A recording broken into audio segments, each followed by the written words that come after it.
Bismillahirrahmanirrahim. Assalamualaikum warahmatullahi wabarakatuh.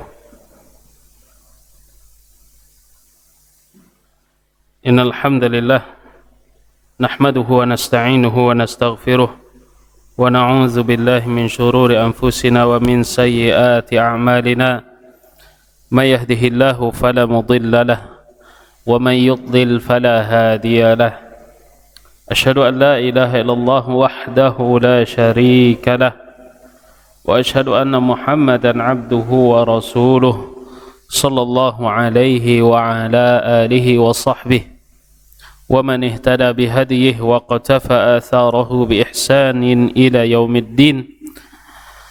أما بعد، إخواني rahimani wa rahimakumullah, bersyukur kita kepada Allah Jalla wa'ala atas duduknya kita di dalam majlis ini. Semoga Allah Tabaraka wa Ta'ala memberikan kepada kita semua kemudahan untuk memahami agama Allah, kemudahan untuk mengamalkan ilmu yang kita miliki. Man yuridillahu bihi khairan yufaqihu fid din. Siapa saja yang Allah inginkan kebaikan untuknya, maka Allah berikan bagi mereka pemahaman tentang perkara agama. Tentu pemahaman tentang perkara agama itu dibuktikan dengan amalan. Maka dengan itu kita meminta kepada Allah pertolongan, kemudahan, kekuatan untuk selalu bisa mengamalkan ilmu kita, untuk duduk di dalam majlis-majlis ilmu, karena di dalam majlis ilmu tersebut ada keutamaan yang telah dikatakan oleh Rasulullah sallallahu alaihi wasallam, majtama'a qaumun fi baitin min buyutillah yatluna kitaballah wa yatadarasunahu fima bainahum illa nazalat alaihimus sakinah wa ghashiyatuhumur rahmah wa haffathumul malaikatu wa dzakarahumullahu fi man 'indah. Tidaklah berkumpul suatu kaum di dalam rumah di antara rumah-rumah Allah, membaca Al-Quran, mempelajari isi kandungan Al-Quran, As-Sunnah, kecuali perkumpulan mereka itu akan melahirkan ketentraman, dan juga mereka mendapatkan kasih sayang Allah. Para malaikat juga ikut membersamai mereka hadir, dan Allah akan perintahkan makhluk yang ada di langit untuk menyebutkan orang-orang yang duduk di dalam majlis ilmu tersebut. Maka bersyukur kita kepada Allah duduknya kita di dalam majlis ini. Kemudian salawat dan salam kita doakan kepada Allah agar tercurahkan untuk Nabi kita yang mulia, Nabi Muhammad sallallahu alaihi wasallam. Ikhwani rahimani wa rahimakumullah, pembahasan kita dalam perkara kaidah-kaidah tauhid ar-rububiyah, dan ini bisa dikatakan sesi yang ketiga di dalam kaidah sebab dan juga akibat. Maksudnya sebab-sebab yang ada berikut dampak dari sebab tersebut, itu yang menetapkan adalah Allah. Maka hal yang dijadikan sebagai sebab yang berlaku adalah sebab yang ditetapkan oleh syariah. Akankah itu dari Al-Quran ataupun dari As-Sunnah ataupun kesepakatan? Itu yang pertama. Sebab mesti harus berada di atas syariah atau sesuai dengan takdir. Maksudnya hal tersebut dilakukan berulang-ulang dan berlaku untuk setiap individu yang ada. Maka Allah yang menciptakan sebab, Allah yang menciptakan dampak dari sebab. Tidak ada yang menciptakan sebab kecuali hanya Allah, dan juga tidak ada yang memberikan dampak dari sebab kecuali hanya Allah. Maka kita melakukan sesuatu itu bisa dikatakan sebab. Dan hasil dari sesuatu yang kita lakukan itu adalah dampak. Bisa saja berdampak apa yang kita lakukan, dan juga bisa tidak berdampak. Apa contohnya sebab-sebab yang sesuai dengan syariah? Contohnya ketika kita meminta perlindungan, kita baca zikir pagi petang. Sebelum tidur kita baca zikir sebelum tidur. Setelah selesai salat wajib yang 5, kita membaca zikir. Dan kandungan zikir yang terdapat di dalam doa yang kita baca ini, di dalamnya itu ada meminta perlindungan kepada Allah. Qul a'udzu birabbil falaq, qul a'udzu birabbin nas, a'udzu bikalimatillahi tammati min syarri ma khalaq, bismillahilladzi la yadhurru ma'asmihi syai'un fil ardi wala fis sama' wa huwas sami'ul alim, dan lain sebagainya. Dan hal ini ditetapkan oleh syariat. Dan juga ketika lapar makan, ketika haus minum. Dalil umumnya dalam surat Al-A'raf, Allah katakan, ya bani adama khudhu zinatakum inda kulli masjidin wa kulu washrabu wa la tusrifu. Ini sebab yang diturunkan oleh syariat. Wahai anak cucu Adam, ambillah pakaian terbaik kamu ketika hendak ke masjid melaksanakan ibadah. Wa kulu washrabu, makanlah dan minumlah. Wa la tusrifu, jangan berlebihan. Jangan berlebihan. Jadi perintah makan. Makan adalah sebab yang ditetapkan oleh syariat. Minum juga sebab yang ditetapkan oleh syariat.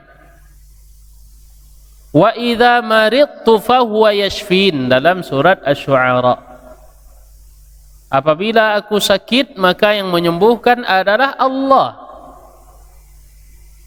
Maka meminta kesembuhan kepada Allah, ikhtiarnya adalah berobat.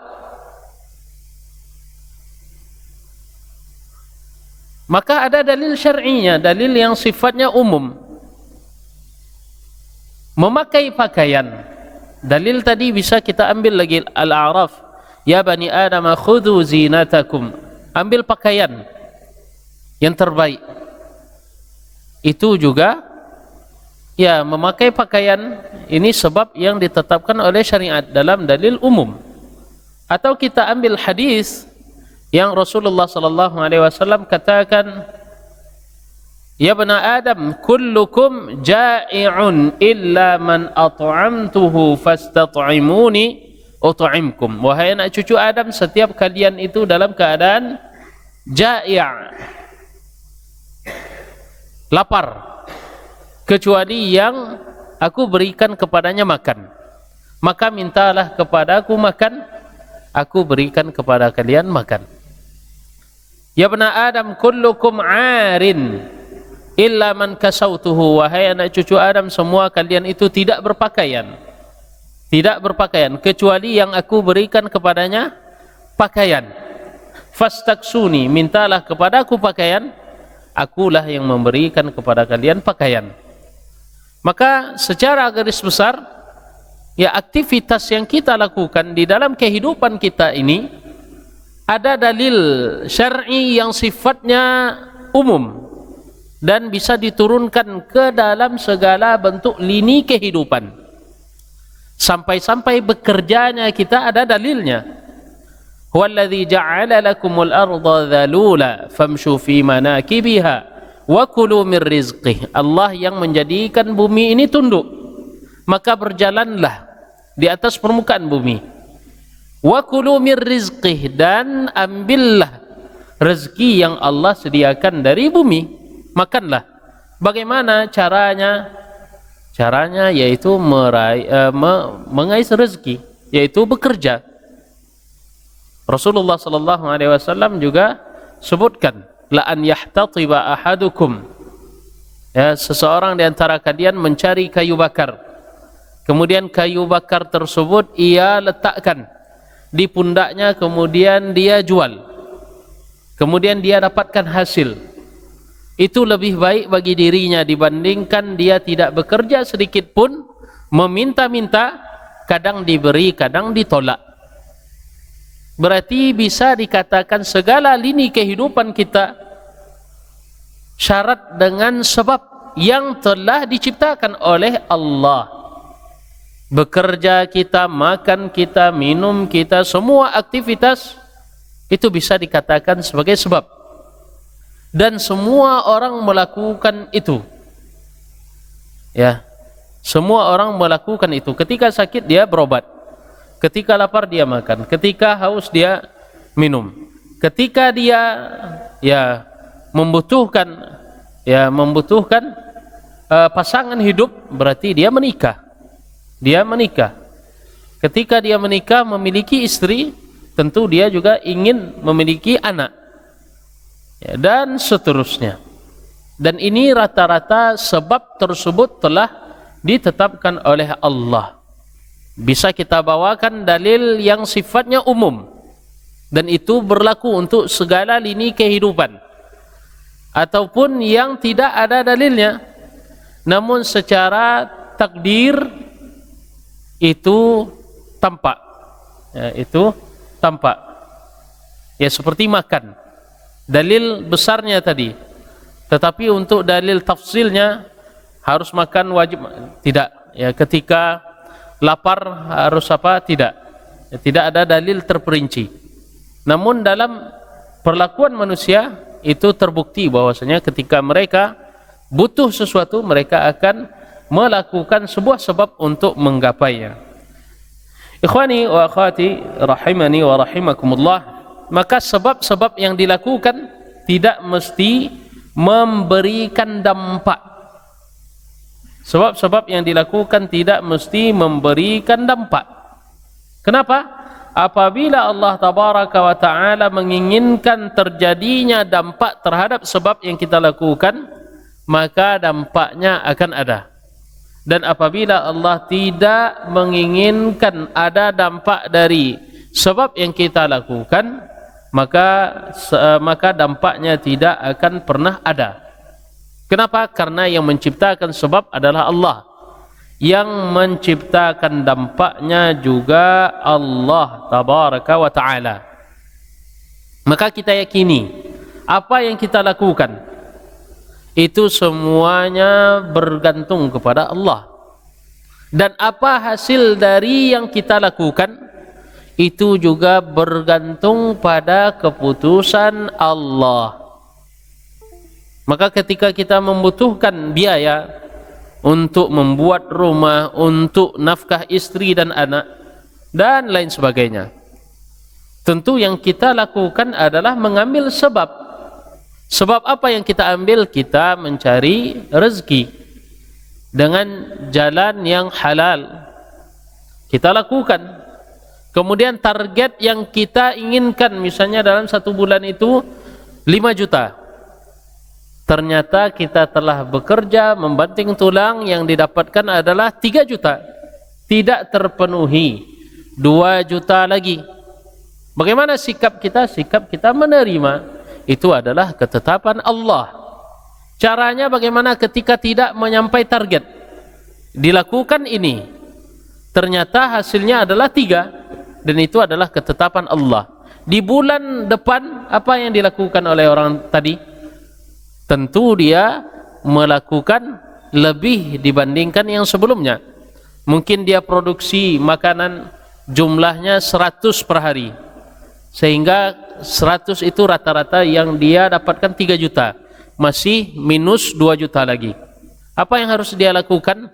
Tentu memproduksi lebih daripada yang sebelumnya, yang 100 menjadi 200, sehingga ketika dia telah melihat gambaran sebelumnya dan dia jalani sebab tersebut, ketika dia produksi 200, maka yang 5 juta tercover semuanya dan 1 juta bisa dia simpan.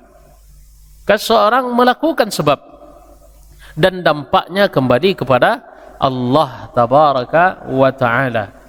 Dan siapa di antara kita yang akan tahu hasil dari apa yang akan ada besok? Dan ini adalah perkara gaib dalam kaidah sebelumnya, yaitu tidak ada yang mengetahui perkara gaib secara mutlak kecuali hanya Allah. Dan perkara gaib yang Allah mengetahui kuncinya ada 5. Innallaha 'indahu 'ilmus sa'ah. Allah yang mengetahui kapan terjadinya hari kiamat. Wa yunazzilul ghais. Allah yang menurunkan hujan. Wa ya'lamu ma fil arham. Allah yang mengetahui janin-janin yang berada di rahim. Wa ma tadri nafsun madza taksibu ghada. Kita tidak tahu apa yang akan kita lakukan besok. Wa ma tadri nafsun bi ayyi ardin tamut. Dan kita tidak akan tahu di bumi belahan mana kita akan mati. Ikhwani rahimani wa rahimakumullah. Maka yang menciptakan sebab adalah Allah. Yang menciptakan dampaknya jugalah Allah tabaraka wa ta'ala. Maka ada sebab yang sifatnya syar'i dan ada sifatnya tidak syar'i. Yang syar'i itu mana? Ada dalil dari Al-Quran ataupun As-Sunnah, ataupun dia itu adalah perbuatan yang dilakukan oleh masyarakat secara umum, dan itu berulang-ulang kali mereka lakukan dan terbukti. Ketika haus, minum. Ketika lapar, makan. Ketika sakit, berobat. Ketika ngantuk, tidur. Ya. Ketika ingin buang hajat, pergi ke kamar mandi. Ketika bau badan berubah, cepat mandi. Ketika nafas tidak enak, cepat bersiwak, dan seterusnya. Ya, ketika penampilan tidak bagus, ya cari cara untuk memperbagus, ya. Seperti itu. Ini sebab yang ada dan ada solusinya. Kemudian ada sebab, akan tetapi sebab itu tidak syar'i, tidak dianjurkan oleh Al-Quran dan As-Sunnah, dan perbuatan itu masuk ke dalam kategori mukhalafatus syariah, berseberangan dengan syariat. Contohnya apa? Contohnya ingin memperkaya diri, lakukan ritual tertentu. Contohnya dia 40 hari mutih, tidak makan kecuali nasi putih dan air putih. Tujuannya apa? Cepat kaya. Ya, cepat kaya dia itu, dia yakini bahwasanya karena tidak makan, karena tidak makan kecuali hanya air putih dan nasi putih, ya cepatlah dia kaya. Tidak ada lauknya, tidak ada yang lain. Ya, dia yakini bahwasanya air putih yang dikonsumsi dan nasi putih yang dikonsumsi itu saja, itu yang bisa membuat dia kaya. Dia yakini itu yang bisa membuat dia kaya. Ini kesyirikan, ya, jatuh pada kesyirikan. Padahal bukan karena itu, karena dia berhemat. Karena dia berhemat, dan berhemat ini juga hal yang masuk dalam kategori hal yang terbukti. Orang yang berhemat maka akan ada stok, ya, perbendaharaan harta bagi dia, karena dia tidak bayarkan semuanya. Tapi orang ini menyangka, ini karena saya makan nasi putih, air putih selama 40 hari saya dapatkan itu, ya. Atau ketika dia ingin usahanya maju, dia mendatangi dukun.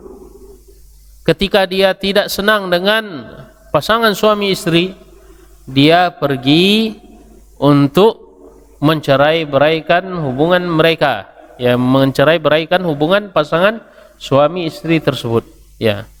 Dia ingin terlihat menawan di hadapan lawan jenis. Dia pakai apa? Dia pakai susuk, dia pakai hal yang membuat dia menawan di mata lawan jenis, dan mereka lakukan hal itu, dan ini adalah sebab yang tidak syar'i, sebab yang tidak diturunkan oleh Allah dan juga Rasulullah sallallahu alaihi wasallam. Akan tetapi hal tersebut adalah bentuk mukhalafatu syariah, bentuk tampil berbeda atau melanggar syariat Allah tabaraka wa taala. Ikhwani rahimani wa rahimakumullah. Maka ada orang yang menjadikan jimat sebagai perisai dirinya. Untuk menjaga diri, maka pakai jimat. Apabila dia meyakini jimat itu secara zat yang memberikan keselamatan, jatuh pada syirik besar. Ketika dia meyakini bahwasanya jimat itu secara zat dia yang menyelamatkan, jatuh pada syirik besar. Ketika dia yakini bahwasanya jimat itu penyebab dia terlindungi dari mara bahaya, ini syirik kecil. Tapi kalau dia katakan jimat ini dengan izin Allah menyelamatkan saya, bagaimana? Boleh? Hah? Boleh Bang Ipat? Hah? Tidak boleh, karena bisa masuk kategori istihza biddin, mengolok-olok agama. Dan kadang ada orang yang seperti itu. Dia katakan penyakit itu yang menurunkan Allah, dan yang memberikan kesembuhan juga Allah. Mereka datang ke dukun, dan dukun membacakan mantra, dan mereka katakan ini syariatnya supaya sembuh. Padahal itu tidak diturunkan oleh Allah, tidak pula dibenarkan oleh Rasulullah sallallahu alaihi wasallam. Ya. Apabila dia ingin bertabarruk dengan Al-Qur'an, dia baca Al-Qur'an, atau dia baca ayat, kemudian ayat tersebut dia bacakan kepada air, kemudian dia minum air tersebut, bagaimana? Hah? Ya, boleh. Alasannya? Ada dalil, ya. Pernah suatu ketika sahabat Rasulullah sallallahu alaihi wasallam pergi melakukan perjalanan. Tiba-tiba datanglah mereka di sebuah kabilah atau di satu kampung yang ada sukunya, di suatu kampung. Kemudian sesampai mereka di kampung tersebut, mereka meminta suaka, mereka meminta untuk dijamu. Maka masyarakat sekitar mengatakan tidak ada jamuan bagi kalian, kalian ini orang asing, kami tidak peduli. Kemudian mereka tanyakan di mana kepala suku kabilah ini. Mereka jawab tersengat kalajengking. Maka setelah itu datanglah salah seorang sahabat dan dia berinisiatif untuk membacakan Al-Fatihah pada bahagian yang sakit tersebut. Setelah itu Allah berikan kesembuhan. Kemudian sampai kabar itu kepada Rasulullah sallallahu alaihi wasallam. Ya, kenapa engkau tahu bahwasanya itu adalah ruqyah? Maka ini adalah ruqyah yang bisa dijadikan akses ataupun sebab, karena yang menetapkannya adalah Allah Rabbul Alamin, ditetapkan oleh Rasulullah sallallahu alaihi wasallam. Oke, ikhwani rahimani wa rahimakumullah.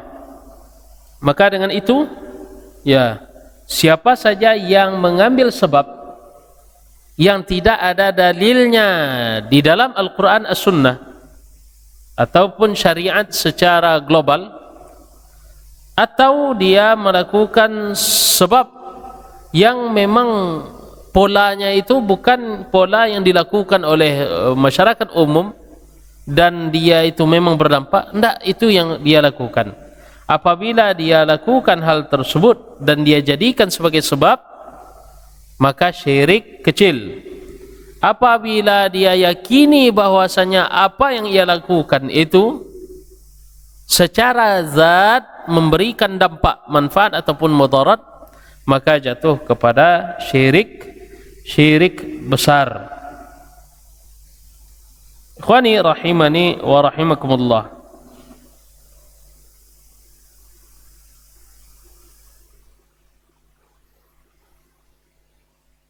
Contohnya apa? Orang yang percaya bahwasanya posisi bintang ini di sini, berarti dia katakan ini sebab besok hujan, maka dia syirik kecil. Tapi dia katakan, oh ini nih yang bisa menurun, ini posisi bintang yang bisa besok menurunkan hujan, ya, maka jatuh pada kesyirikan besar. Kesyirikan besar. Ikhwani rahimani wa rahimakumullah. Selanjutnya, kaidah sebab-sebab memberikan dampak bukan secara zat benda itu. Benda-benda atau sebab-sebab memberikan dampak bukan karena zatnya. Ya, kita melakukan sebab, kemudian sebab itu memberikan dampak. Sejatinya dampak itu bukan dilahirkan oleh sebab yang kita kerjakan secara zat, tapi ada andil Allah di dalamnya. Dan ini adalah mazhab pertengahan di antara orang-orang yang menjadikan sebab itu sebagai faktor utama terhadap dampak yang akan terjadi. Maka dia yakini sebab ini ditempuh pasti hasilnya ini. Maka itu adalah orang-orang yang mempersekutukan Allah di dalam sebab-sebab yang tidak dijelaskan oleh Allah Rasulnya. Dan juga ya, mazhab pertengahan di antara orang-orang yang syirik dalam perkara ini, ya, orang-orang syirik dalam perkara sebab, mereka yakin bahwasanya sebab ini yang memberikan dampak secara zat. Mereka yakini sebab inilah yang melahirkan dampak. Dan ini adalah kesyirikan dalam perkara rububiyah. Mazhab Ahlus Sunnah berada di pertengahan kaum ini dan kaum yang sama sekali tidak menganggap apapun itu sebagai sebab. Mereka yakini bahwasanya apapun sebab yang dilakukan dampaknya tidak ada. Yang pertama mengatakan dampak ini wajib, sebab ini dilakukan wajib dampaknya ini. Mazhab yang satu lagi mengatakan dilakukan pun ini dampaknya tidak akan ada. Kita berada di pertengahan. Kita berada di pertengahan. Ya, yang pertama tadi apa? Lakukan sebab pasti hasilnya ini, dampaknya ini. Yang kedua lakukan sebab. Ya, lakukan sebab, dan mereka yakini bahwasanya dampaknya itu akan langsung terjadi ketika, ya, mereka yakini bahwasanya dampak itu tidak bergantung pada sebab. Sedangkan kita Ahlus Sunnah wal Jamaah mengatakan bahwasanya sebab itu memberikan dampak, cuma bukan zatnya yang memberikan dampak. Kita melakukan sebab, tapi jangan pernah yakini bahwasanya sebab inilah secara zat yang memberikan dampak. Tapi bagaimana kita lakukan sebab dan sebab ini memberikan dampak, Tapi dampak itu bergantung kembali kepada Allah yang menciptakan dampak dari sebab yang dilakukan. Ya. Maka kita menolak kedua pandangan. Pandangan pertama yang mengatakan sebab itu wajib, hasilnya dampaknya ini. Maka kita katakan tidak secara zat dia itu memberikan dampak. Mesti harus ada dampak, dan dampak itu bergantung kepada Allah tabaraka wa ta'ala. Maka dengan itu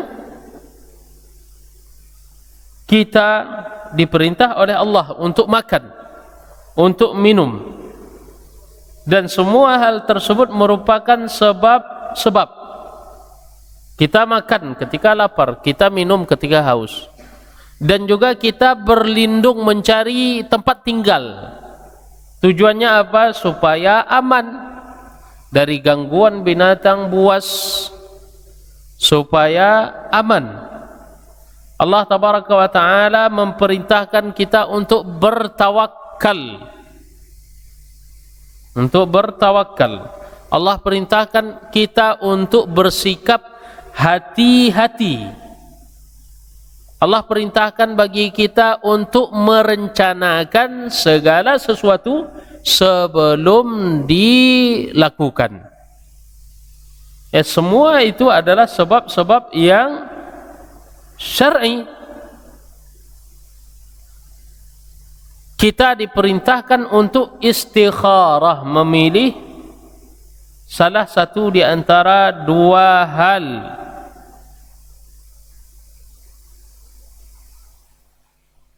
Ya.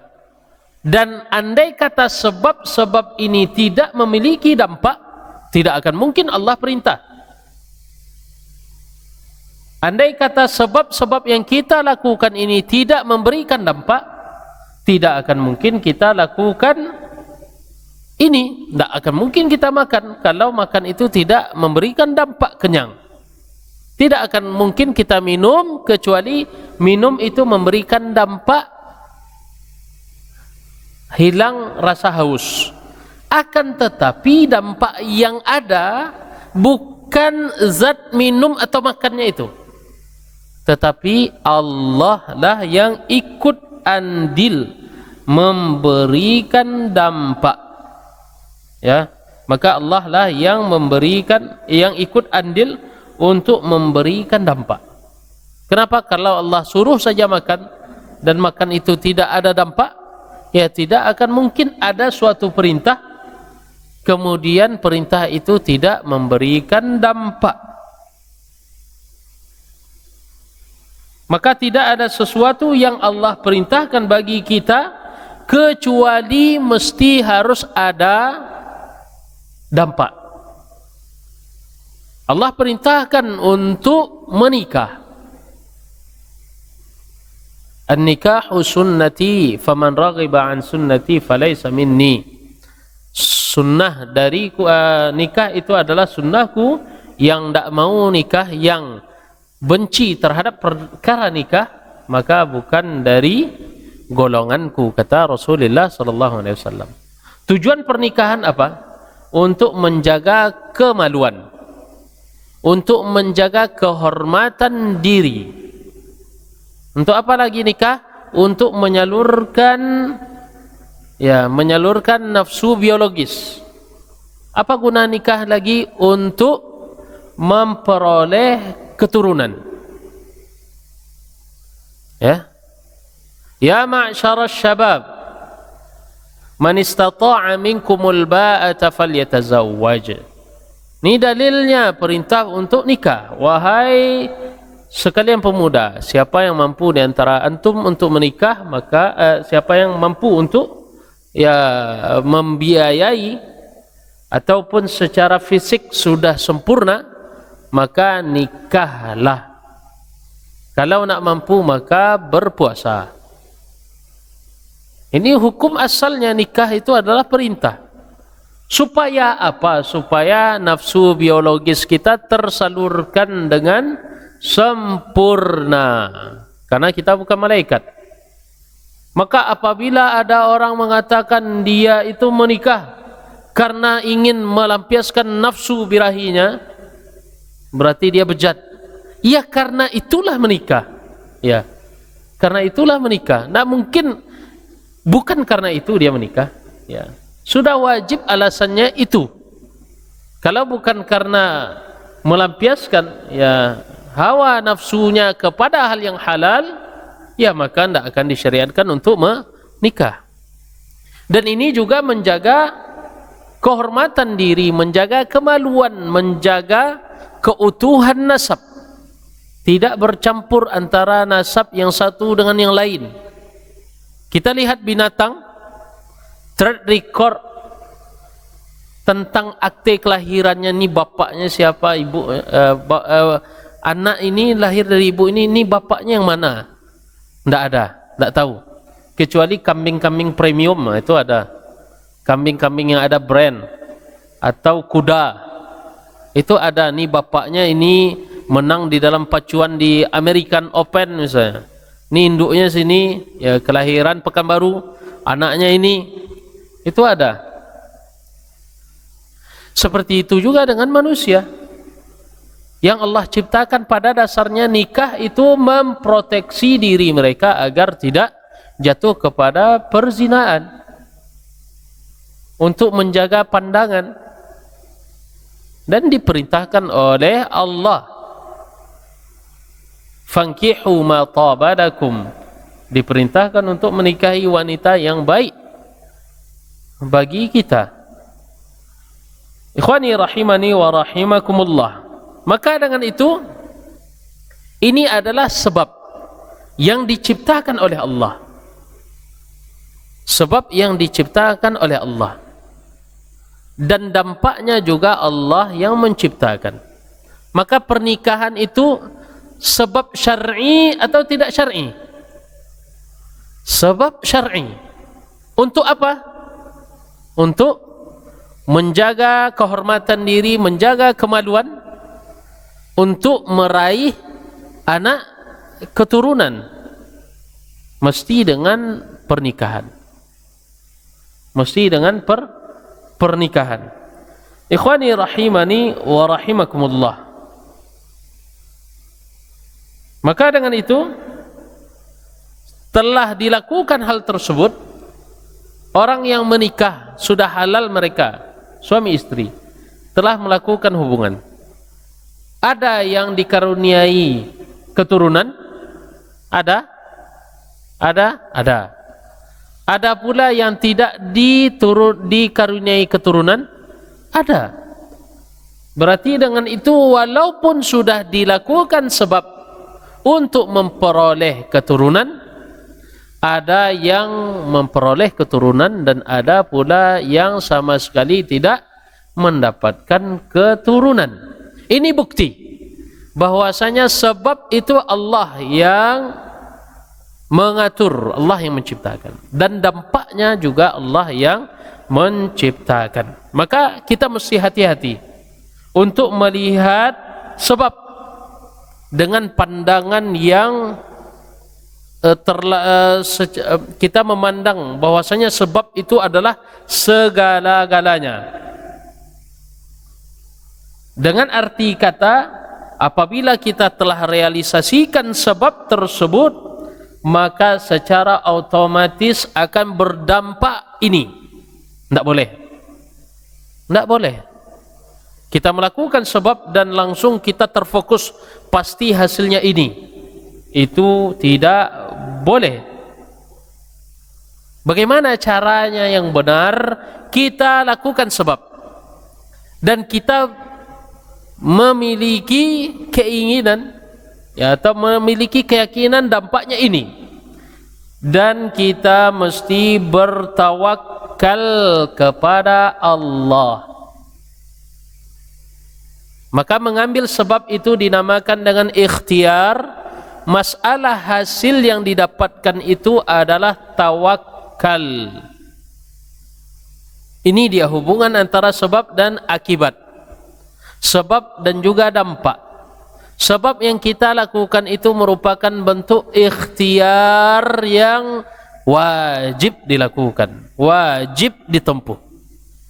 Sedangkan hasilnya itu kembali pada ketawakkalan kita kepada Allah Tabaraka wa Ta'ala. Maka bisa kita katakan bahwasanya sebab dan akibat itu bukan satu kesatuan, tidak. Tapi sebab itu adalah satu hal, dampak itu adalah satu hal. Ya, sebab itu adalah satu hal, dampak itu adalah satu hal, dan di tengah-tengah ini ada jembatan tawakal.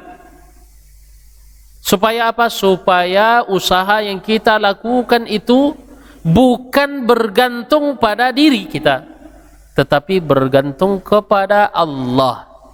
Zikir di pagi dan petang hari yang kita baca apa? Ya Hayyu Ya Qayyum birahmatika astaghith aslih li sya'ni kullahu wa la takilni ila nafsi tarfata ain. Ya Hayyu Ya Qayyum, ya Allah yang maha hidup, yang maha kekal abadi, yang maha berdiri sendiri. Birahmatika astaghith, dengan rahmat kasih sayangmu itu aku meminta pertolongan. Lihat, meminta pertolongan kepada Allah. Aslih li sya'ni kullah, segala urusanku ini ya Allah jadikanlah semuanya itu baik. Aslih li sya'ni kullah wala takilni ila nafsi tarfata ain, dan ya Allah jangan sekali-kali engkau pernah menjadikan aku orang yang bergantung pada diri sendiri, walaupun itu hanya sekejap mata. Maka tidak boleh kita menggantungkan sesuatu pada diri kita walaupun hanya sekejap mata. Bagaimana cara yang benar? Kita bertawakal kepada Allah Rabbul Alamin. Ikhwani rahimani wa rahimakumullah, ini dia. Maka sebab itu memberikan dampak, iya, tapi bukan secara zat. Yang memberikan dampak dari sebab yang kita lakukan itu kembali lagi kepada Allah.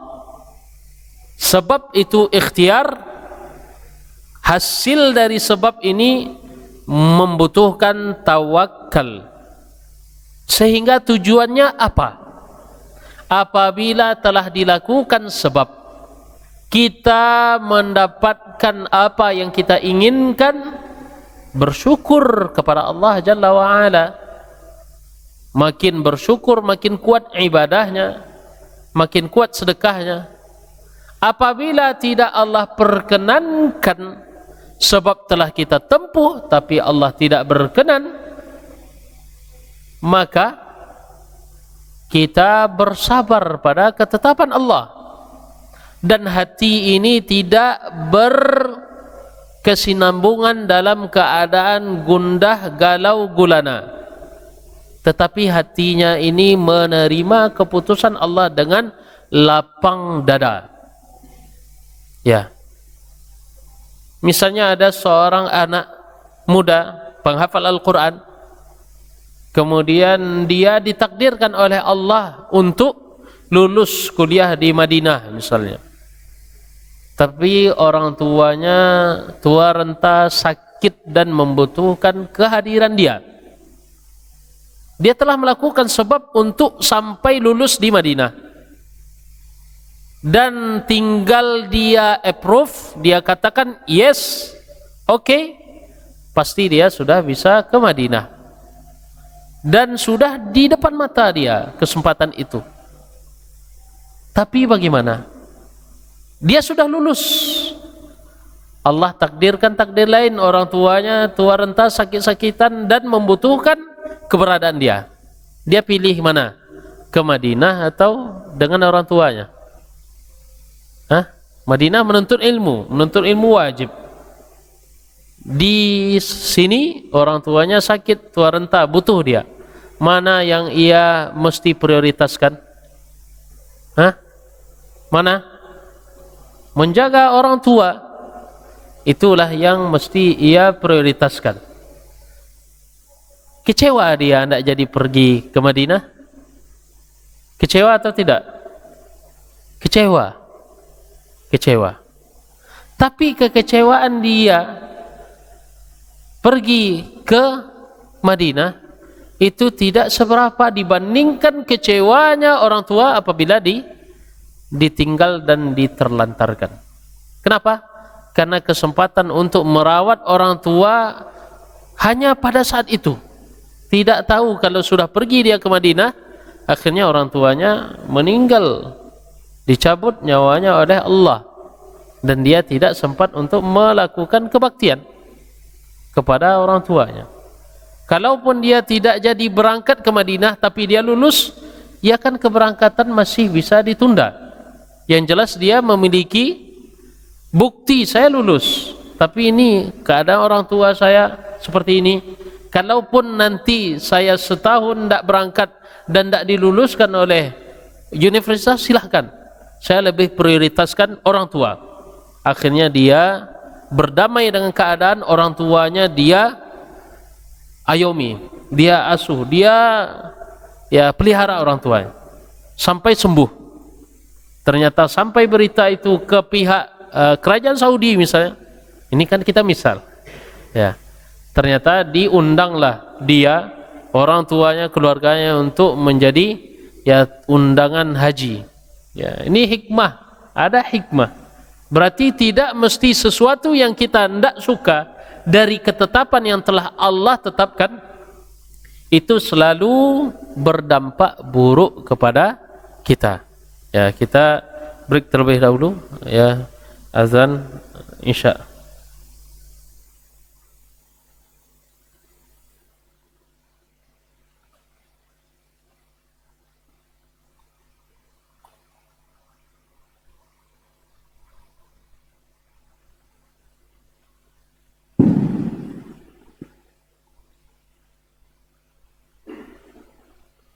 Allahu Akbar, Allahu Akbar,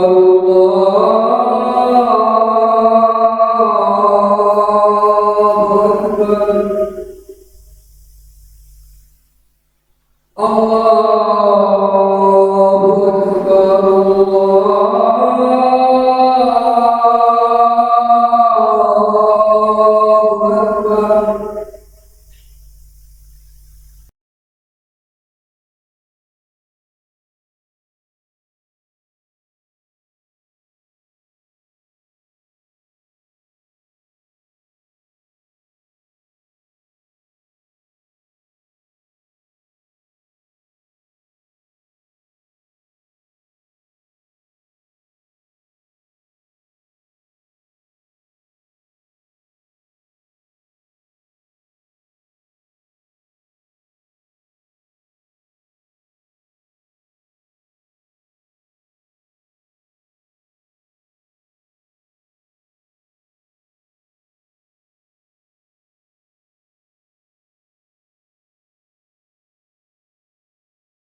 Alhamdulillah wa kafa wassalatu wassalamu ala nabi al-mustafa wa ala alihi wa sahbihi wa sallama tasliman katsira amma ba'du.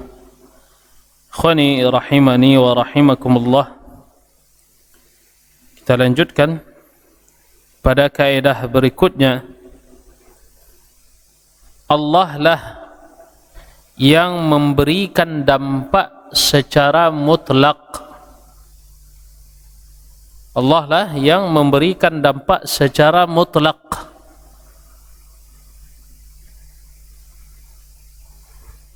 Maksudnya Allah lah yang secara independen, tidak butuh kepada siapapun. Allah lah secara langsung yang memberikan dampak, dan dampak yang Allah tetapkan itu bisa Allah lakukan kapan saja dengan cara apapun itu. Allah Maha berkehendak. Dan sebagai catatan penting, Allah tidak butuh izin siapapun ketika menetapkan sebuah ketetapan.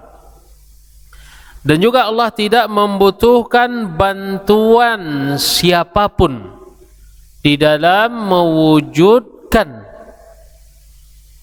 keinginannya. Dan Allah tabaraka wa ta'ala tidak butuh kepada sebab lain untuk membantu terwujudnya apa yang ingin Allah tetapkan.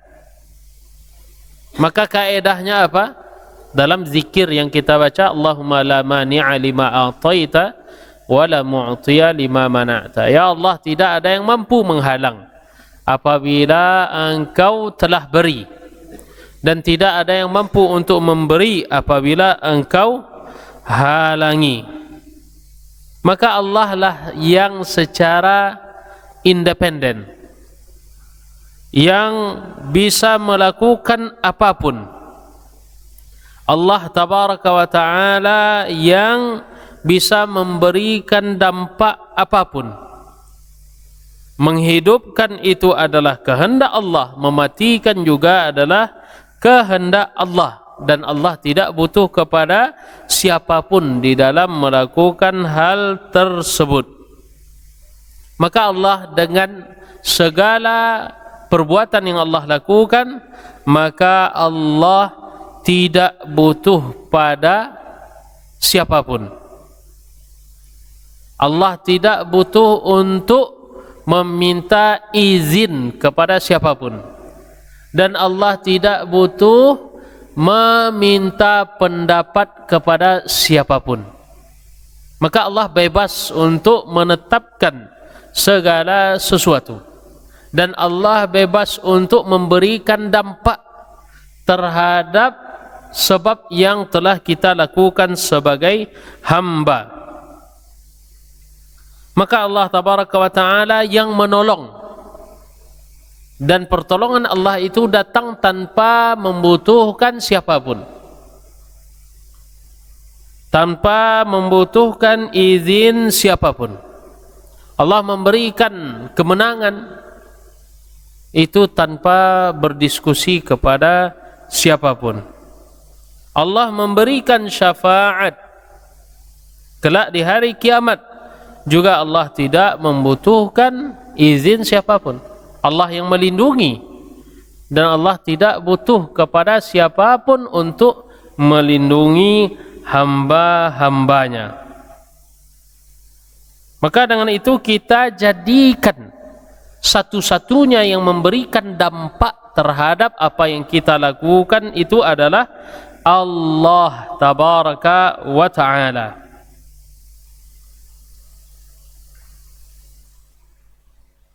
Allah yang menciptakan segala sesuatu, dan Allah jugalah yang mengatur segala sesuatu.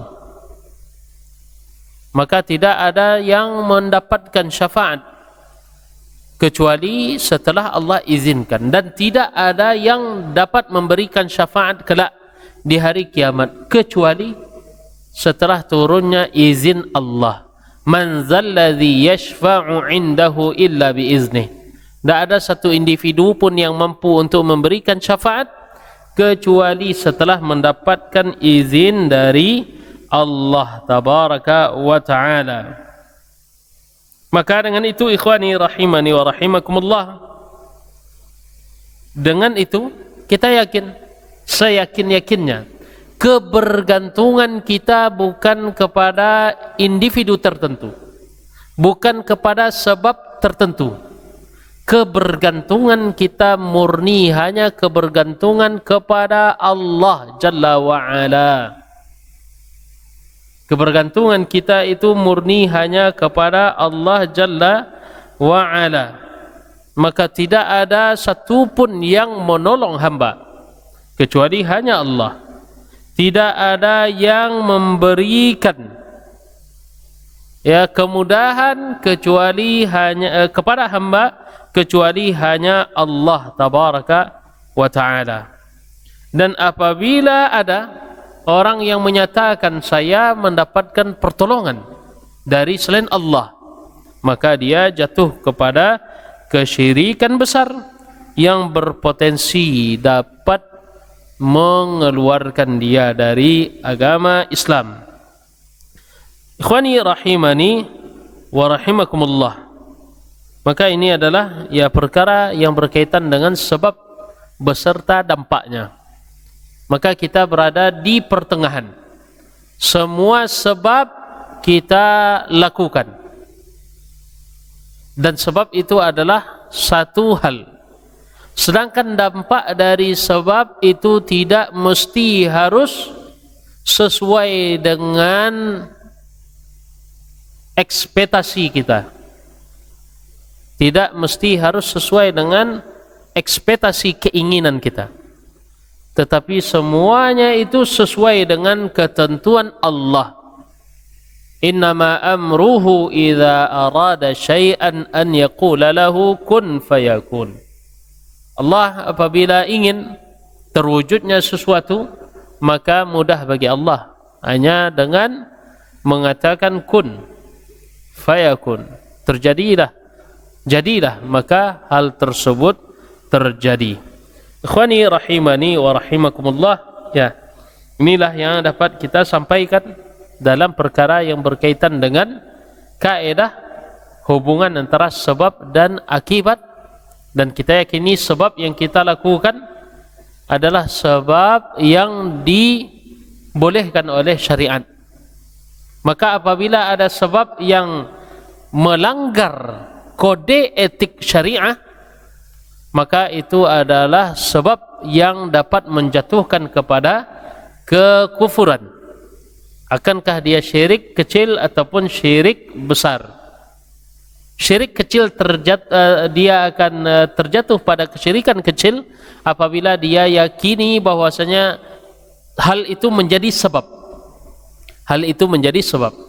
Jatuh dia kepada syirik besar ketika dia meyakini zat perkara yang ia lakukan itu yang menjadikan, maka syirik besar.